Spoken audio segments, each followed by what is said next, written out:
तो दोस्तों फाइनली मनबा आईपीओ फाइनेंस का अलॉटमेंट ऑलरेडी आ चुका है एंड अब हमें इसका लिस्टिंग 30 सितंबर यानी मंडे को इसका लिस्टिंग देखने को मिल जाएगा।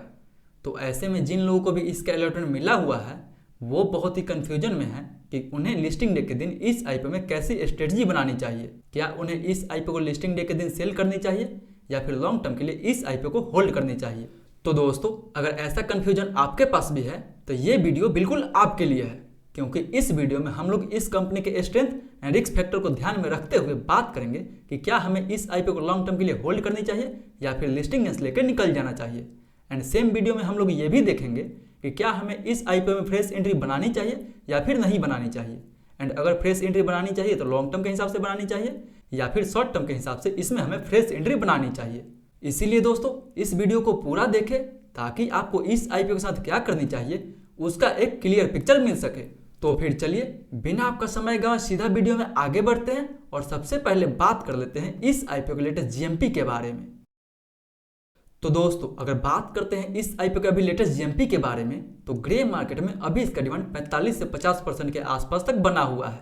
यानी अगर 50% के हिसाब से भी देखा जाए तो पर शेयर पे हमें 60 रुपये का प्रॉफिट बता रहा है। 125 शेयर का लॉट है, उस हिसाब से मैक्स टू मैक्स हमें 7500 के आसपास तक प्रॉफिट देखने को मिल सकता है पर लॉट पे।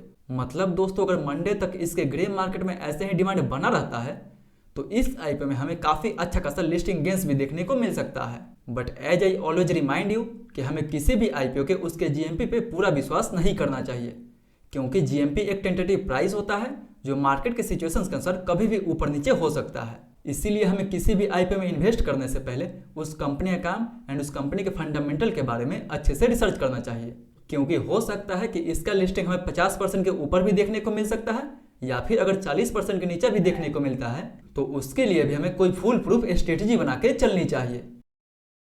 तो फिर चलिए बात कर लेते हैं कि लिस्टिंग डे के दिन हमें इस आईपीओ में कैसी स्ट्रेटजी बनानी चाहिए। तो दोस्तों यहाँ पे हम लोग सबसे पहले बात करेंगे कि ये आईपीओ लॉन्ग टर्म के लिए कैसा रह सकता है, ताकि इस आईपीओ में उनको भी प्रॉफिट हो सके जिनको भी इसका अलॉटमेंट नहीं मिला हुआ है। यानी क्या जिनको भी इसका अलॉटमेंट नहीं मिला हुआ है क्या वो इस आईपीओ में फ्रेश एंट्री बना सकते हैं या फिर नहीं बना सकते हैं। तो दोस्तों इसके जीएमपी को देख के हम अंदाजा लगा सकते हैं कि इसका लिस्टिंग हमें कहीं 170 रुपये से लेकर 180 रुपये के बीच में हो सकता है। तो अगर इसका लिस्टिंग 180 रुपये पे होता है तो ये लगभग 28 के पी पे ट्रेड करेगा, जबकि देखा जाए तो इसका इंडस्ट्री का पी लगभग 23 के आसपास है। यानी लिस्टिंग के दिन ये अपने इंडस्ट्री पी से ऊपर लिस्ट होते हुए नजर आएगा। तो अगर ये 28 के पी पे लिस्ट होता है तो इसका वैल्यूएशन इसके इंडस्ट्री के हिसाब से एंड इसके पीर के मुकाबले भी काफी हाई हो जाएगा। तो इतना हाई वैल्यूएशन पे तो हमें इस आईपीओ में फ्रेश एंट्री बिल्कुल नहीं बनानी चाहिए, क्योंकि इस वैल्यूएशन पे बहुत ही कम इंस्टीट्यूशनल इन्वेस्टर्स इसको लेना पसंद करेंगे, क्योंकि एक तो इस सेक्टर में कंपटीशन ज्यादा है एंड दूसरे में इसका वैल्यूएशन भी काफी हाई है। तो फिलहाल फ्रेश एंट्री के लिए तो हमें इस आईपीओ को अवॉइड ही करनी चाहिए। मे भी हो सकता है कि 1-2 दिन ये आईपीओ डिमांड में रह सकता है, पर उसके बाद हमें इस आईपीओ में गिरावट ही देखने को मिलेगा। तो अगर आपको इस आईपीओ को लॉन्ग टर्म के लिए होल्ड भी करना है तो आप इसमें करेक्शन का वेट कीजिए एंड जब ये मार्केट में सही वैल्यूएशन एंड सही प्राइस पे आएगा तब उस समय आप इसको लेकर लॉन्ग टर्म के लिए होल्ड करके छोड़ सकते हैं। बट वहीं बात करते हैं उनके लिए जिनको भी इसका अलॉटमेंट मिला हुआ है वो क्या करें। क्या उन्हें इस आईपीओ को लिस्टिंग डे पे सेल करनी चाहिए या फिर लॉन्ग टर्म के लिए बने रहना चाहिए। तो दोस्तों अगर आप केवल इस आईपीओ में लिस्टिंग गेंस के लिए अप्लाई किए थे तो आपको इस आईपीओ से काफी अच्छा खासा 50% के आसपास तक लिस्टिंग गेंस मिल रहा है, तो आप सिंपली इससे अपना लिस्टिंग गेंस लेके निकल सकते हैं, क्योंकि 50% का लिस्टिंग गेंस कुछ कम नहीं होता है। सो अगर आपको 50% के आसपास लिस्टिंग गेंस मिल रहा है तो आप सिंपली इस आईपीओ से अपना लिस्टिंग गेंस बुक करके निकल सकते हैं। बट वहीं अगर आपको लॉन्ग टर्म के लिए होल्ड करना है तो आप अपना रिस्क एंड एनालिसिस लगा के इसमें आप लॉन्ग टर्म के लिए भी होल्ड करके छोड़ सकते हैं। बट याद रहे कि लिस्टिंग के बाद इसका वैल्यूएशन काफी हाई हो जाएगा। सो बेटर ये रहेगा कि आप अपना लिस्टिंग लेके इस आईपीओ से निकल जाए। बट दोस्तों लिस्टिंग डे के दिन कोई भी डिसीजन आपको जल्दीबाजी में नहीं बनानी है।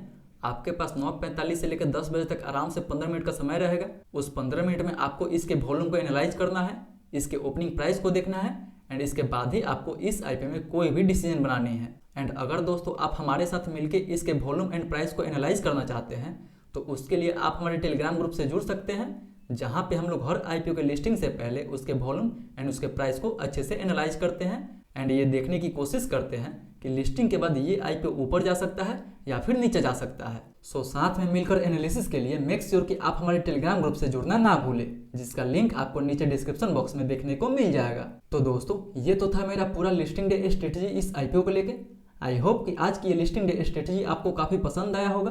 अगर वीडियो पसंद आया तो वीडियो को लाइक करें, चैनल को सब्सक्राइब करें एंड जो भी आपका सवाल है वो नीचे हमसे कमेंट करके जरूर पूछें। फिर मिलते हैं अगले वीडियो में, तब तक के लिए सेफ इन्वेस्टिंग।